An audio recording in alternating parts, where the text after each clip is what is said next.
Shalom, berita yang sangat mengejutkan. Seorang anak muda, seorang pemudi, wanita dipaksa bahkan oleh seorang ustadz, bahkan dia disiksa, dia dilecehkan atau mereka melakukan tindakan-tindakan yang sangat memalukan dia. Hanya untuk supaya dia dapat mengucapkan 2 kalimat syahadat atau dia kembali menjadi Islam lagi. Tetapi pernyataan dari pesaksi ini, seorang anak muda, seorang wanita, dia mengatakan tidak. Sekali dia percaya kepada Yesus, dia tidak pernah akan kembali percaya kepada yang lain. Dia bahkan telah menanggalkan jilbabnya, tidak lagi mau mengenakan jilbabnya. Dia seutuhnya, sungguh-sungguh dia telah percaya kepada Yesus. Itu yang membuat keluarganya sampai mengurung dia, sampai mengambil semua identitas dirinya. Hanya tujuannya mereka ingin membuat supaya dia kembali menjadi Islam dan membaca 2 kalimat syahadat.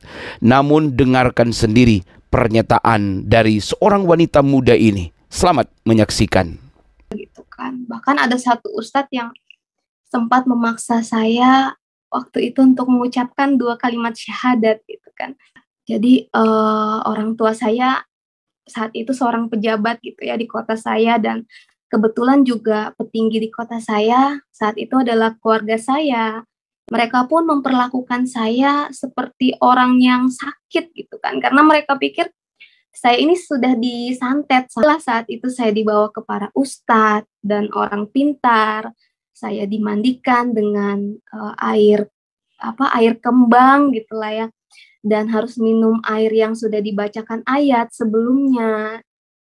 Tapi ya hati saya tetap ada Tuhan Yesus gitu kan. Turun dari mobil itu mereka langsung menyiramkan air dalam botol gitu pada saya. Ya akhirnya saya dibawa paksa saat itu masuk ke dalam mobil, dan jari kaki saya tuh ditekan-tekan gitu karena saya dikurung. Saat itu saya dikurung, dompet saya diambil dan Alkitab saya dibakar. Saya dipaksa untuk sholat gitu kan. Mungkin aja saya bisa sholat dengan gerakan sholat seperti biasanya, tapi itu akan percuma gitu, karena ya hati saya tetap tujuannya ke Tuhan Yesus gitu. Jadi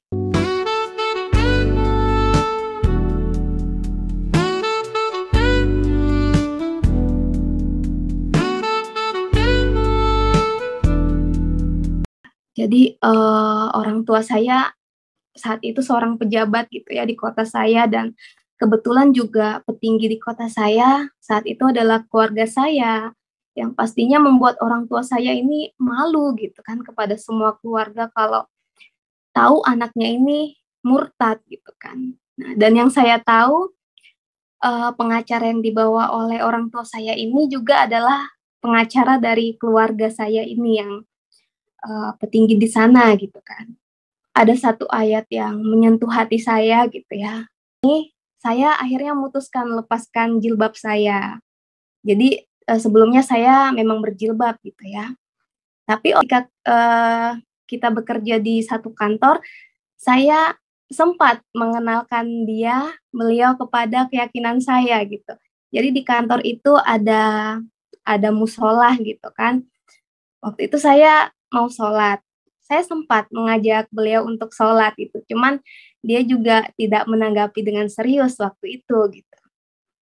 Tapi beliau ini juga tidak berusaha mengenalkan saya sama keyakinannya gitu kan. Nah, justru inilah yang membuat rasa penasaran saya yang sebelumnya itu muncul kembali gitu. Nah, jadi saat itu saya mulai deh itu googling kesaksian orang Kristen yang masuk Islam, dan kesaksian orang Islam yang masuk Kristen gitu kan, karena saya mau melihat secara luas gitu, jadi tidak di satu sisi saja. Kemudian lama-kelamaan saya merasa semakin tergoncang gitu kan dengan rasa penasaran yang belum terjawab gitu. Ya, dan juga sebenarnya dicampur dengan pergumulan diri, dan memang ada pergumulan keluarga juga saat itu gitu. Saya Emma, saya berasal dari Kalimantan Utara. Saya Muslim gitu. Jadi saya sempat mencari tahu tentang kekristenan saat itu. Ketika pertama kali saya mengenal Tuhan Yesus, karena saya merasa saya memang orang yang tersesat yang Dia pilih gitu kan. Dan tapi anehnya mungkin tidak seperti ekspektasi orang kalau dialah yang mempengaruhi saya untuk masuk Kristen gitu. Dan akhirnya saya pun dibaptis di sana setelah beberapa minggu. Pertama kali saya berdoa, saya membaca ayat kursi gitu ya, karena sudah terbiasa kan, sudah kebiasaan baca ayat kursi, jadi saya membaca ayat kursi. Tapi ketika saya membaca ayat kursi itu, saya tetap tidak bisa bergerak gitu kan. Nah, kemudian saya ada melihat seperti ada yang melayang-layang gitu kan, itu ada tulisan Allah dan Muhammad gitu kan dalam bahasa Arab, dan di sampingnya itu ada salib Yesus gitu. Saya melihat itu. Akhirnya saya coba untuk berdoa menurut ajaran Kristen gitu ya.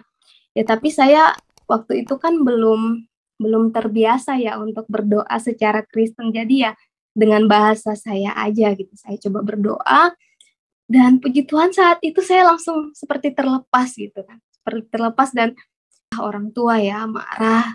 Jadi beliau waktu itu menendang kursi di kafe itu dan dilihat banyak orang gitu kan. Dan beliau mengatakan tidak ada satupun keluarganya yang masuk Kristen gitu ya. Saat itu ya saya takut, sangat takut sekali. Dan ada satu hal lagi, jadi saya juga baru tahu waktu itu kalau kebetulan pengacara orang tua saya ini ternyata dari suku yang sama dengan suami saya gitu, dan kebetulan juga seorang Kristiani gitu kan. Jadi ya mungkin beliau sedang bergumul juga saat itu. Ya akhirnya saya ikut orang tua saya pulang karena saya dipaksa gitu kan. Tapi ya saya ikut aja pulang, dan saya pikir, tidak apa-apa saya ikut pulang juga karena saya merasa ini adalah kesalahan saya gitu, saya tidak jujur dari awal dengan orang tua saya. Saya pikir juga saya sudah dewasa, bukan di bawah umur lagi, dan mungkin secara hukum saya bisa milih keyakinan saya sendiri gitu kan. Ya akhirnya saya menceritakan kepada mereka, orang tua saya, kalau saya sudah dibaptis atas kemauan saya sendiri. Dan terjadilah kemarahan besar orang tua saya saat itu. Mereka pun memperlakukan saya seperti orang yang sakit gitu kan, karena mereka pikir saya ini sudah disantet sama pacar saya gitu kan. Ya akhirnya mulailah saat itu saya dibawa ke para ustadz dan orang pintar. Saya dimandikan dengan air kembang gitulah ya, dan harus minum air yang sudah dibacakan ayat sebelumnya. Tapi ya hati saya tetap ada Tuhan Yesus gitu kan. Kemudian saya juga sempat izin ke orang tua saya. Waktu itu saya izin untuk pindah ke kos di daerah tengah kota yang lumayan jauh dari rumah orang tua gitu. Saya minta izin karena saya juga tidak diizinkan ke gereja sama mereka gitu kan. Jadi saya pikir lebih baik saya pindah ke kos. Ya, dan ketika mereka turun dari mobil itu mereka langsung menyiramkan air dalam botol gitu pada saya. Mungkin itu adalah air yang sudah dibacakan gitu kan. Ya pastinya itu juga jadi tontonan orang-orang di sekitar kos saya. Ya akhirnya saya dibawa paksa saat itu masuk ke dalam mobil, dan jari kaki saya tuh ditekan-tekan gitu kan oleh seorang, nggak tahu mungkin itu dukun atau apa, ketika dalam mobil itu. Jadi mungkin mereka berpikir kalau saya ini kerasukan gitu kan, padahal ya saya sangat sadar waktu itu gitu. Ya akhirnya saya dikurung, saat itu saya dikurung, dompet saya diambil dan Alkitab saya dibakar. Saya tidak tahu sih apakah dibakar atau dibuang gitu ya, pokoknya diambil Alkitab saya. Akhirnya saya pun dikumpulkan kembali dengan keluarga besar, dan saya bilang, yang sejujurnya gitu kan dengan mereka ya, kalau saya sudah percaya Yesus gitu kan, inilah keputusan saya dan sebenarnya Tuhan Yesuslah yang memilih saya dan saya minta maaf yang sebesar-besarnya kepada keluarga besar saya, mungkin saya sudah menyakiti hati keluarga gitu kan. Jadi ya saya juga mengatakan kalaupun saya dipaksa untuk sholat gitu kan, mungkin aja saya bisa sholat dengan gerakan sholat seperti biasanya. Tapi itu akan percuma gitu, karena ya hati saya tetap tujuannya ke Tuhan Yesus gitu. Jadi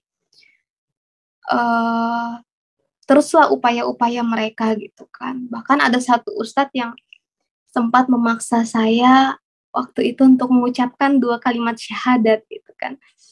Ya karena saat itu ada orang tua saya juga di sana, beliau bilang, "Ini hanya untuk menyenangkan hati orang tua saya," gitu. Jadi berbagai macam caralah yang sudah mereka lakukan, keluarga saya, supaya saya ini bisa kembali ke keyakinan saya yang sebelumnya. Tapi ya saya tetap tidak berubah gitu, tetap bersama Tuhan Yesus. Dan saya masih diberikan kesempatan ya oleh Tuhan kita, Tuhan Yesus untuk menjadi saksinya ya. Saya memperkenalkan diri sebelumnya, nama saya Emma, saya berasal dari Kalimantan Utara. Ya, dalam kesempatan ini saya ingin menyampaikan saksian saya, yaitu ketika proses saya mengikut Tuhan Yesus. Jadi awal proses saya itu bermula tahun 2011, yang mana saya bekerja di salah satu perusahaan tambang batu bara di kota saya gitu ya. Ya jadi saat itu saya tinggal di mes karyawan yang khusus wanita. Nah, saat itu ada salah satu teman saya yang beliau itu punya kebiasaan suka mutar lagu rohani gitu ya setiap pagi harinya. Ya dari situ saya merasakan ada suatu kedamaian ketika saya mendengar lagu rohani itu gitu, yang sebelumnya saya tidak pernah rasakan gitu ya. Karena memang yang saya tahu mendengar lagu rohani itu adalah suatu yang haram untuk kami gitu ya. Ya, tapi dari situ mulailah muncul rasa penasaran saya. Saya penasaran dengan teman saya ini. Saya penasarannya kok imannya ini kelihatannya kuat gitu ya. Padahal di satu mes itu kan kita berbeda keyakinan juga. Ada dan mayoritas sebenarnya muslim gitu kan. Nah, jadi saya sempat mencari tahu tentang kekristenan saat itu, tapi itu tidak berlangsung lama gitu ya, karena jadi rasa penasaran itu hanya lewat aja gitu, jadi cuman sebentar aja. Kemudian seiring berjalannya waktu, saya bertemu sama suami saya yang dulunya adalah rekan kerja saya, dan kita ada ketertarikan satu sama lain gitu.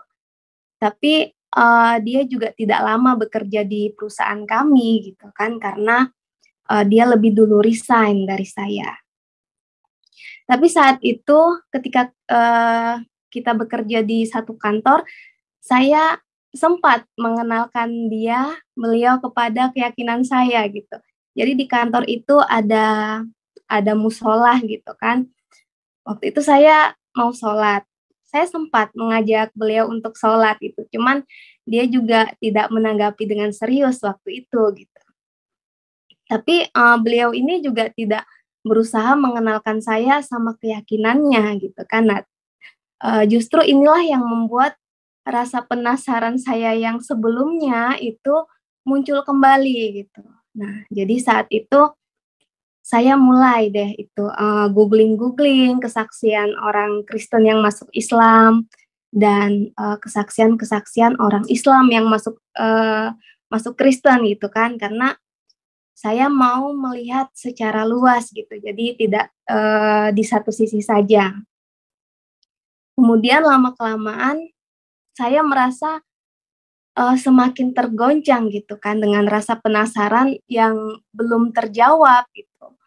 Ya, dan juga sebenarnya dicampur dengan pergumulan diri dan memang ada pergumulan keluarga juga saat itu gitu. Ya, saya merasa saat itu tidak ada tempat saya untuk bertanya.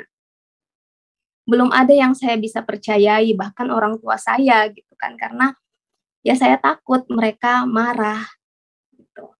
Akhirnya saya galau gitu ya, mungkin karena juga usia saya masih muda saat itu, saya merasakan galau gitu, eee, dan akhirnya saya mengajukan resign. Saya mengajukan resign, saya merasa saya susah nih fokus untuk bekerja gitu kan, tapi saat itu tidak disetujui sama HRD, kami dan, perusahaan saya akhirnya menawarkan untuk saya pindah ke site yang lain. Nah, kebetulan site ini, dekat dengan rumah orang tua saya. Akhirnya saya pindah ke site yang lain ini dan saya tidak tinggal di mes lagi. Saya akhirnya tinggal di rumah orang tua saya. Nah, saat, saya pindah ini, saya akhirnya memutuskan lepaskan jilbab saya. Jadi, sebelumnya saya memang berjilbab gitu ya. Tapi orang tua juga saat itu tidak curiga kenapa saya melepas jilbab saya gitu kan. Nah, semakin lama saya semakin gelisah mencari jawaban atas pertanyaan-pertanyaan saya. Saya waktu itu punya keinginan untuk mendatangi salah satu gereja di kota saya gitu, tapi masih ada rasa takut, karena saya takut, kalau saya mendatangi gereja ini, bisa aja ada keluarga dari orang tua saya yang melihat dan melaporkan ke orang tua gitu kan. Akhirnya saya, nggak jadi untuk, mendatangi gereja di sana gitu. Semakin lama ya saya semakin merasa gelisah, galau gitu. Saya merasa saya, sendirian gitu, tidak ada tempat untuk saya bercerita. Akhirnya saya mengajukan resign lagi untuk kedua kalinya. Sambil saya mengajukan resign ini, saya juga sambil, mengajukan lamaran kerja saya di luar kota, yang saya berharap, ketika saya bisa kerja di luar kota gitu, saya mungkin bisa leluasa untuk mendatangi gereja dan berkonsultasi gitu kan. Ya akhirnya saya pun mendapat panggilan wawancara di Balikpapan waktu itu, dan saya izin sama orang tua kalau saya, ada wawancara dan sekaligus saya cuti. Jadi orang tua waktu itu belum tahu kalau saya mengajukan resign gitu kan. Nah akhirnya saya pun berangkat ke Balikpapan dan setelah wawancara, saya dan pacar saya ini pergi liburan ke Jakarta gitu kan. Jadi ya dari sinilah awal kesalahpahaman antara keluarga saya dan keluarga suami gitu kan. Karena ya, ternyata di kantor kami itu sudah tersiar kabar kalau pacar saya ini membawa kabur saya gitu kan. Tapi ya memang inilah kesalahan kami berdua. Jadi ada satu ayat yang menyentuh hati saya gitu ya, lalu jawab Yesus kepada mereka, katanya, "Bukan orang sehat yang memerlukan tabib, tetapi orang sakit. Aku datang bukan untuk memanggil orang benar, tetapi orang berdosa supaya mereka bertobat." Ya, jadi luar biasa ayat ini di dalam kehidupan saya gitu ya, ketika pertama kali saya mengenal Tuhan Yesus, karena saya merasa saya memang orang yang tersesat yang Dia pilih gitu kan, dan suami saya juga bukan orang yang sempurna. Jadi kami memang memang benar kami berdua memang benar-benar sangat membutuhkan Tuhan Yesus dalam hidup kami. Ya, sebenarnya juga saat itu saya belum terlalu mengenal pacar saya ini gitu kan. Jadi saat itu saya baru mengetahui kalau, beliau sudah memiliki istri dan anak. Mereka kawin siri karena istrinya juga muslim gitu kan. Namun ya hubungan mereka juga rumit.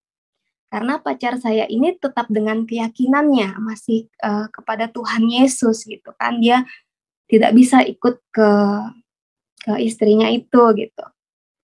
Ya, dan saya pribadi pun dulunya bukan orang yang baik gitu kan, walaupun saya berjilbab, saya merasa saya berjilbab ya karena saya berusaha untuk menjauhi dosa. Saya berusaha dekat dengan Tuhan, tapi ya masalah tetap ada dalam hidup saya yang membuat saya tidak tenang gitu kan ya, sampai akhirnya saya mendengar lagu rohani itu yang pertama kali dan merasakan satu kedamaian. Saya pikir mungkin itulah caranya Tuhan untuk menangkap saya gitu kan saat itu. Ya, kemudian saya berpacaran dengan suami saya saat itu. Saya merasa semakin dekat dengan dia, saya mulai bertanya-tanya. Saya sudah mulai berani bertanya tentang kekristenan gitu kan sama dia.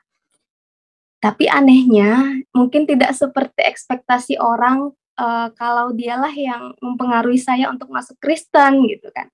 Karena ya setiap kali saya bertanya tentang Kristenan, beliau juga selalu bilang, "Jangan tanya saya," gitu kan. Saya takut salah jawab, jadi tanya pendeta aja gitu ya. Mungkin bisa dibilang seperti Kristen KTP gitulah ya. Tapi ya walaupun dia begitu, saya lihat dia orang yang selalu mengandalkan Tuhan dalam hidupnya gitu. Saya juga belajar dari dia untuk tidak perlu takut dalam kehidupan ini gitu kan, karena ya Tuhan pasti tolong, itu yang selalu dia bilang.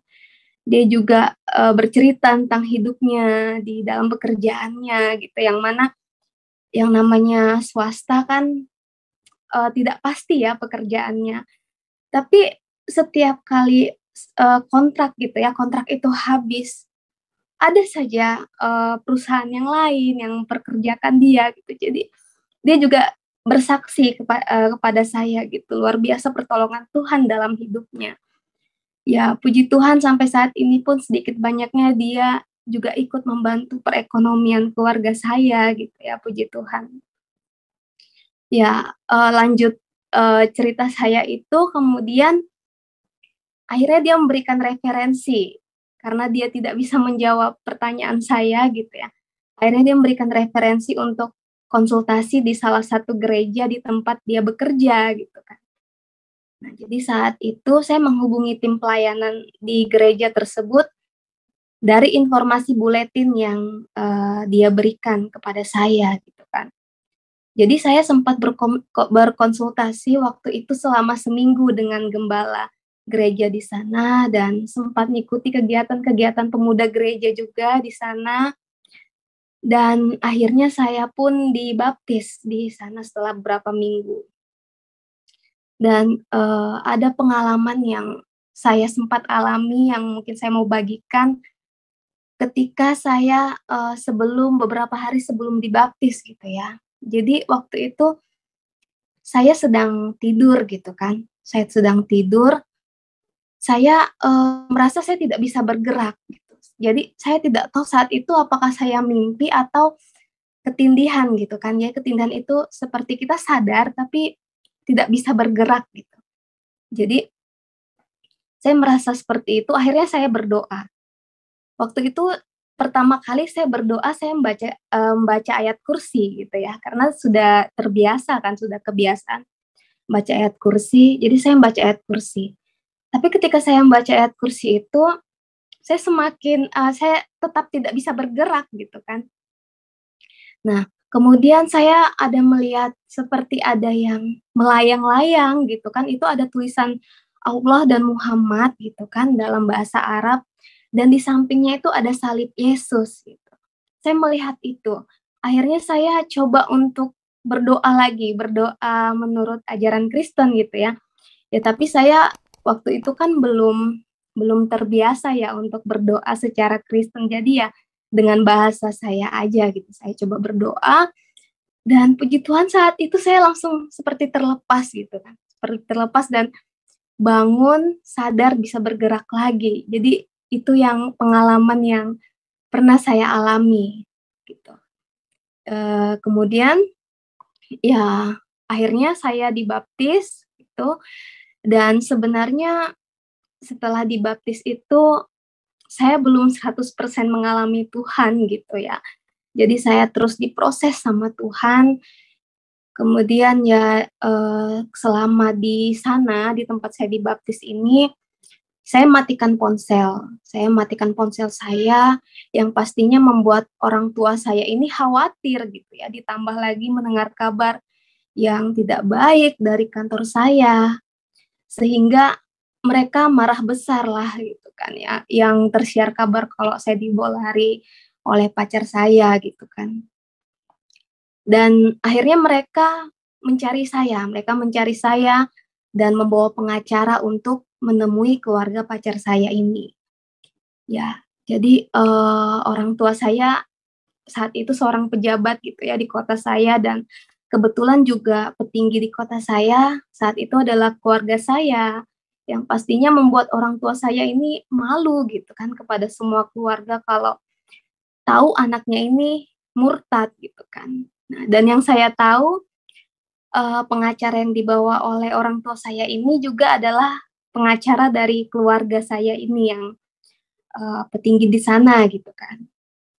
Ya, jadi setelah mendatangi rumah keluarga pacar saya ini, akhirnya saya menghubungi orang tua saya untuk, janjian bertemu gitu kan di salah satu mall di Samarinda, ya. Jadi di sana saya bertemu dengan orang tua saya yang bawa pengacara juga dan ada keluarga pacar saya juga.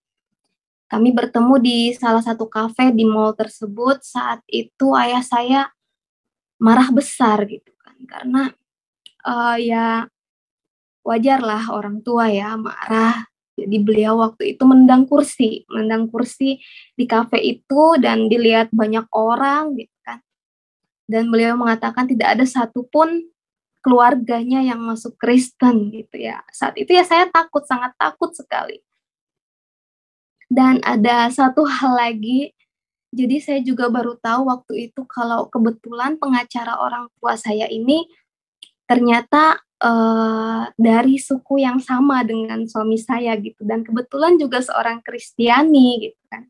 Jadi ya mungkin beliau sedang bergumul juga saat itu.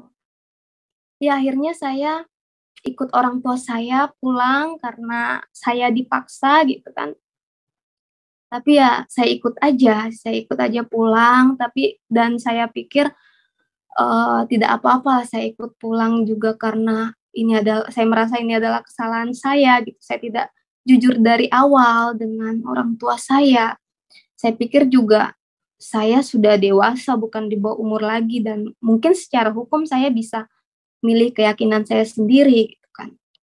Ya akhirnya saya menceritakan kepada mereka, orang tua saya kalau saya sudah dibaptis atas kemauan saya sendiri.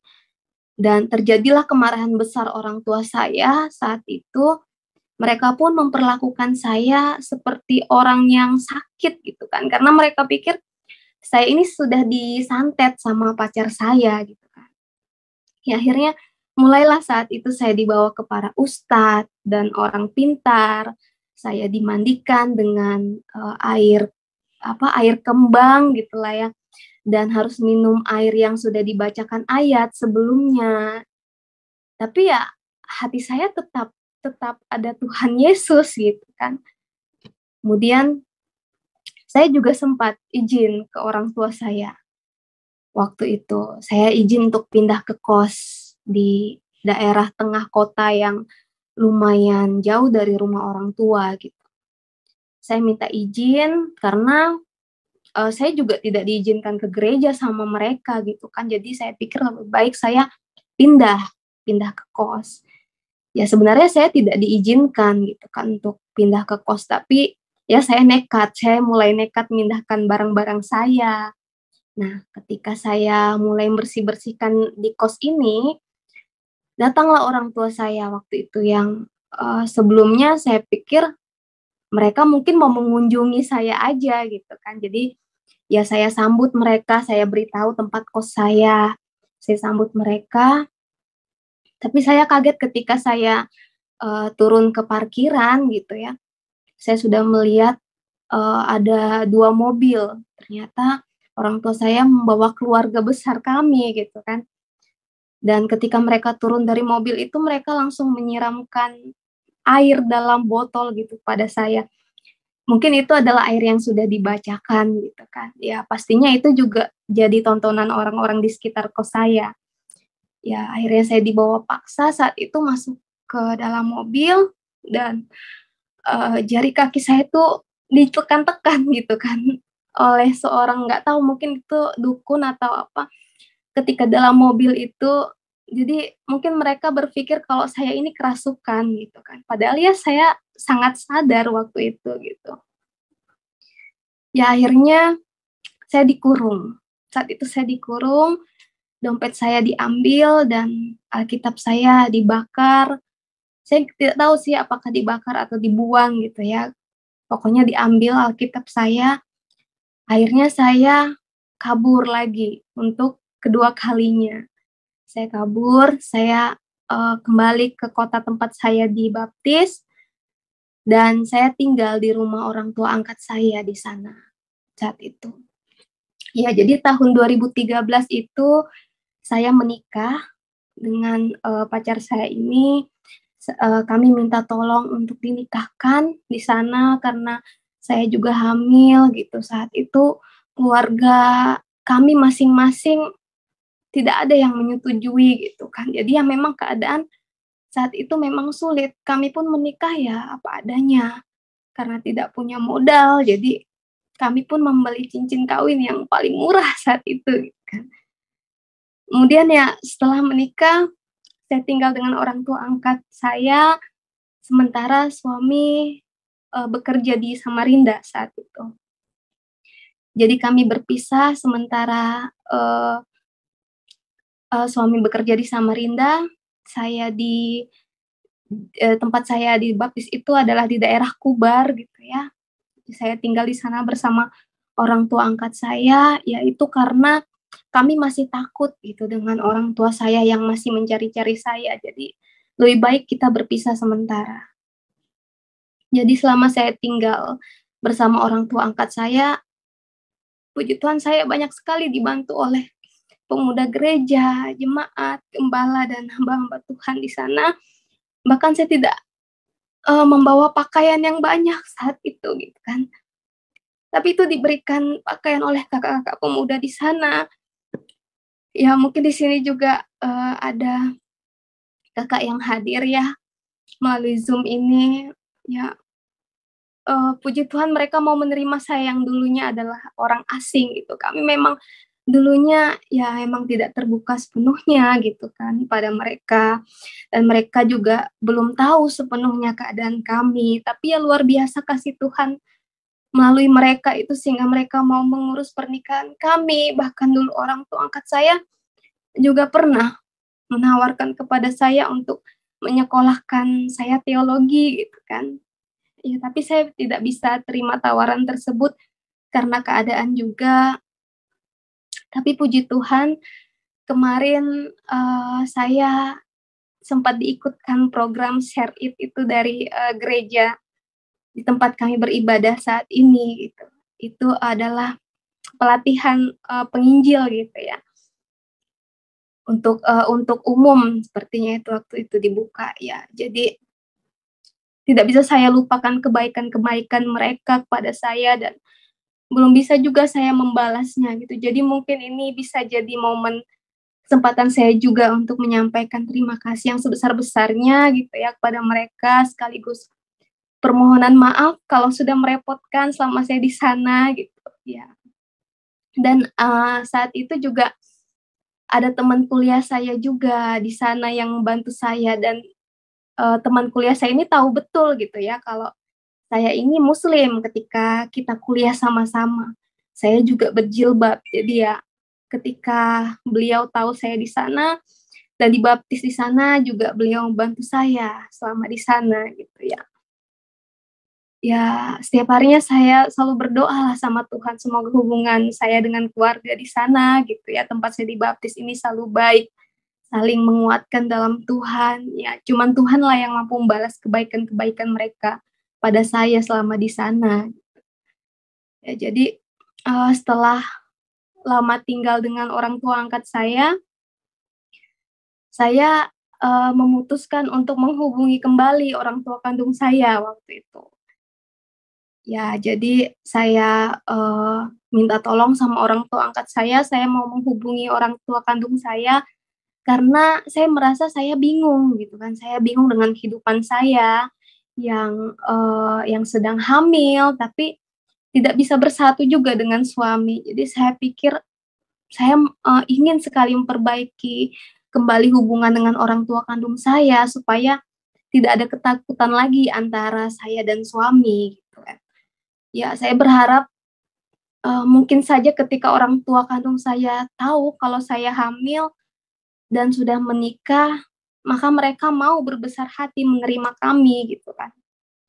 Jadi akhirnya saya menelpon orang tua kandung saya, menceritakan keadaan saya saat itu dan, respon mereka sangat baik gitu ya. Mereka akhirnya mau bertemu dengan saya dan membawa pulang saya waktu itu. Mereka juga berjanji, mau membuatkan acara pernikahan kami gitu kan. Ya jadi orang tua angkat saya pun mengantarkan saya untuk bertemu orang tua kandung saya waktu itu.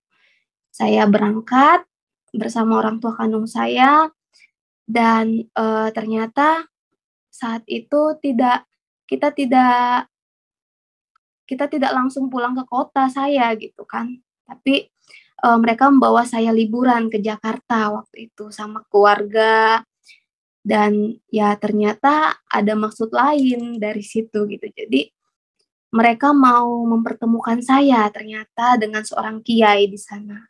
Ya, tapi saat di sana tidak sempat juga kita bertemu mungkin karena padatnya jadwal kiai ini gitu kan. Jadi kami pun pulang kembali ke Kalimantan dan saya merasa memang, mereka sepertinya memang tidak serius gitu kan mengatakan mau menerima keputusan saya.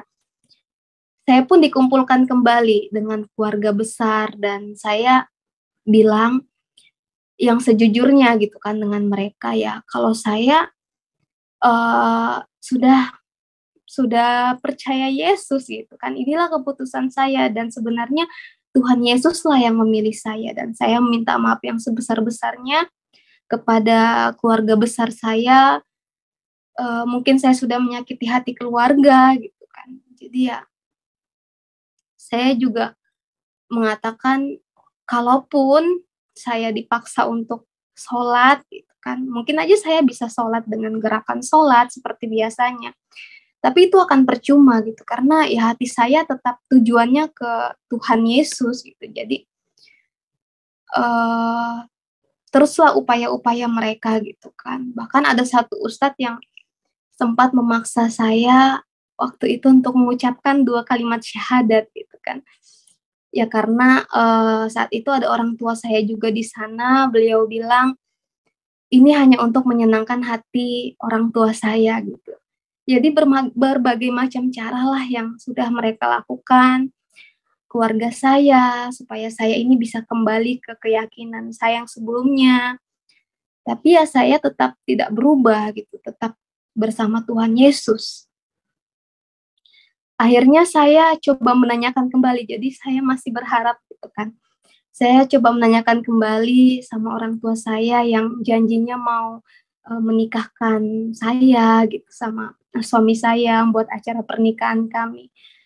Tapi ternyata saat itu ayah saya berkata, "Kalau sampai suamimu, berani gitu kan menginjakkan kakinya ke rumah kami, maka akan dibunuh," gitu kan. Jadi ya kembali lagilah saya dikurung di rumah waktu itu. Jadi handphone saya diambil, dompet, dan setiap kali mereka keluar rumah, saya dikunci dari luar waktu itu dan mereka pun membuat rencana waktu itu mau menikahkan saya sama seorang duda, ya. Tapi luar biasa kasih Tuhan itu, suatu ketika saya sendirian di rumah seperti biasa setiap mereka keluar rumah, saya dikunci dari luar gitu kan, ternyata ada HP adik saya yang ketinggalan di rumah gitu kan, tapi memang dalam keadaan mati, casnya habis waktu itu. Jadi saya pun, mengisi daya HP itu gitu, dan langsung saya menelpon suami saya saat itu ya, karena saya juga hafal nomor HP-nya gitu kan.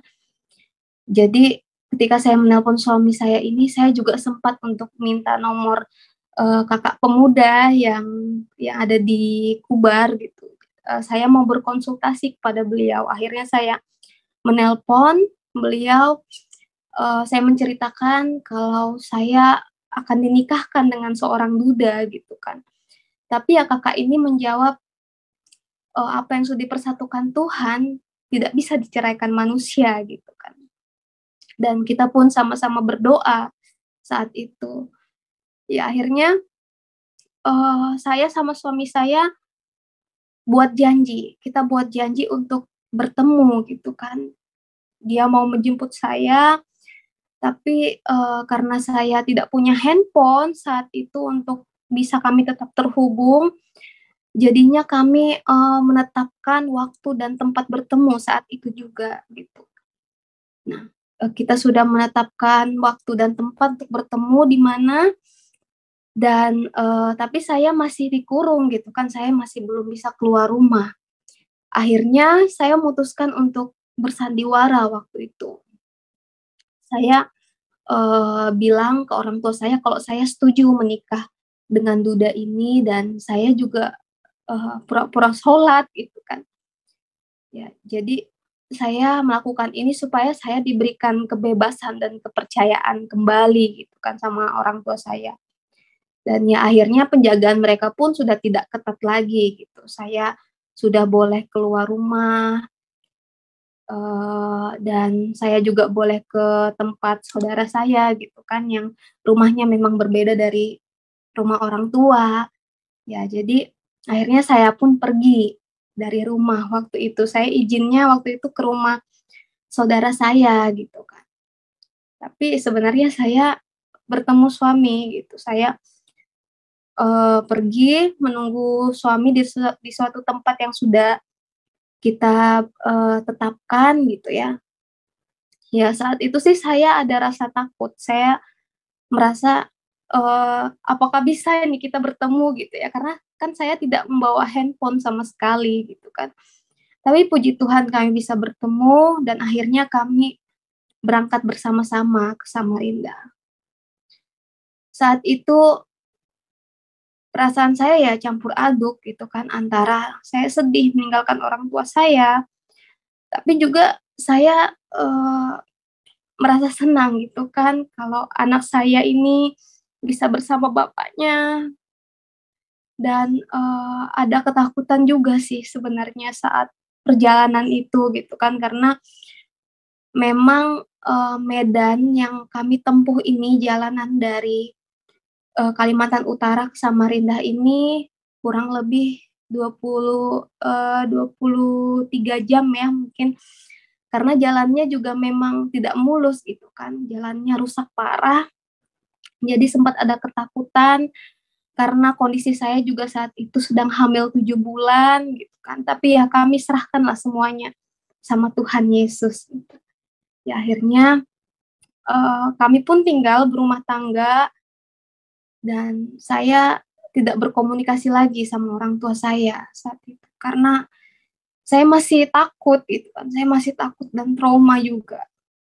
Jadi setelah setahun melahirkan anak pertama kami, saya pun beranikan diri bertemu orang tua saya saat itu. Kebetulan mereka, eee jalan-jalan ke Samarinda gitu ya, terus mereka juga tinggal di kantor perwakilan yang ada di Samarinda.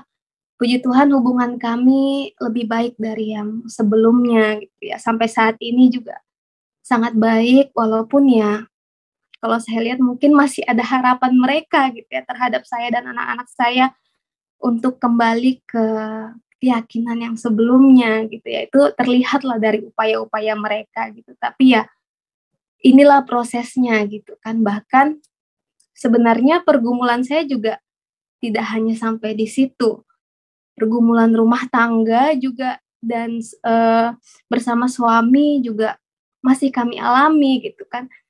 Seperti yang kita berdua benar-benar otodidak mengurus anak gitu. Karena, memang ketika kami berumah tangga, kita tidak berhubungan dengan keluarga kita masing-masing gitu, mereka masih belum mau menerima kami gitu kan. Jadi itu awal-awal itu kita merasakan, gimana mengurus anak secara otodidak gitu, dan juga pergumulan-pergumulan, proses kita mengenal satu sama lain yang tidak jarang kita juga bertengkar gitu ya, mungkin seperti rumah tangga yang lainnya juga. Dan beberapa kali saya juga sempat ingin pergi dari suami gitu kan. Tapi ya, eee, ada satu kejadian, jadi saat itu saya merasa tidak tahan gitu kan. Jadi saya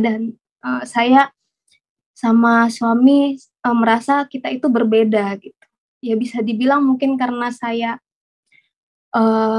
hidup dengan orang tua yang mungkin berkecukupan gitu ya. Jadi saya mungkin ada rasa ketergantungan sama orang tua, dan saya juga orangnya suka curiga gitu kan. Dan suami ini kan orangnya mandiri, dan dia juga sudah apa namanya, sudah merasakan bekerja dari mulai dia kecil gitu. Jadi ketika dia ada ngomong kasar sedikit aja ke saya gitu kan, pasti saya merasa merasa tidak terima gitu kan. Jadi waktu itu saya kabur bawa anak-anak saya pulang ke rumah orang tua saya gitu kan. Tapi saat itu orang tua saya tidak tahu kalau saya ini bertengkar gitu, lagi bertengkar sama suami saya. Tapi juga saya masih berat hati untuk mau bercerita gitu kan. Tapi di rumah orang tua saya itu saya merasa saya ini sedang diproses. Saya merasa saya seperti dulu gitu, yang merasa sendirian, tidak ada tempat saya untuk bercerita, tidak ada yang bisa menolong saya gitu. Akhirnya saya menyerah sama Tuhan Yesus. Saya berserah sama Tuhan sampai saya mengambil keputusan, sudahlah tidak ada memang tempat saya untuk bergantung selain Tuhan Yesus. Saya berkata begitu dalam hati saya. Akhirnya saya hanya mengandalkan Tuhan dalam hidup saya serahkan semua masalah saya sama Tuhan. Dan itu luar biasa rasanya, ada kedamaian gitu ya dalam hati saya. Dan puji Tuhan dalam proses rumah tangga ini banyak sekali yang saya alami gitu ya. Saya mengalami Tuhan dalam proses ini. Dari doa-doa yang saya merasa Tuhan itu menjawab doa-doa saya, seperti contohnya perekonomian awal-awal rumah tangga kami gitu kan, yang ada aja rezeki yang tiba-tiba Tuhan berikan. Dan juga saya melihat pembawaan suami yang dulunya keras gitu ya, dan saya kan berbeda gitu. Tapi pelan-pelan Tuhan itu menyeimbangkan dengan karakter saya gitu kan. Jadi kami bisa saling berubah dan saling memahami. Saya merasa Tuhan itu baik gitu ya dalam kehidupan saya. Saya terus diproses bahkan dalam rumah tangga yang saya merasa berat mengurus anak dari awal gitu. Tuhan kasih beritahu caranya gitu ya, pelan-pelan saya sabar, dan masih banyak lagi kebaikan Tuhan gitu dalam hidup saya rasakan, doa-doa yang dijawab Tuhan. Ya, saya percaya setiap dari kita selama hidup ini pasti kita memiliki pergumulan gitu ya masing-masing. Dan mungkin yang paling penting adalah bagaimana kita terus saja bersaksi atas kebaikan-kebaikan Tuhan dalam hidup kita gitu. Dan sebenarnya ini adalah kesaksian pertama saya yang sudah saya persiapkan gitu ya, supaya saya bisa menceritakan dengan detail proses saya ini. Saya mengingat-ingat kembali yang terjadi berapa tahun yang lalu gitu. Karena sebenarnya dulu saya pernah juga bersaksi di gereja kami gitu di Samarinda, namun ya memang saat itu belum ada persiapan gitu. Jadi saya merasa belum lengkap gitu sih. Ya mungkin begitu ya. Luar biasa kesaksian tadi. Semoga saudara diberkati Tuhan. Bagikan terus tayangan-tayangan kami kepada sekalian banyak orang, supaya mereka juga diberkati oleh Tuhan. Sampai berjumpa lagi dalam program acara kami selanjutnya. Tuhan Yesus memberkati. Shalom. Haleluya.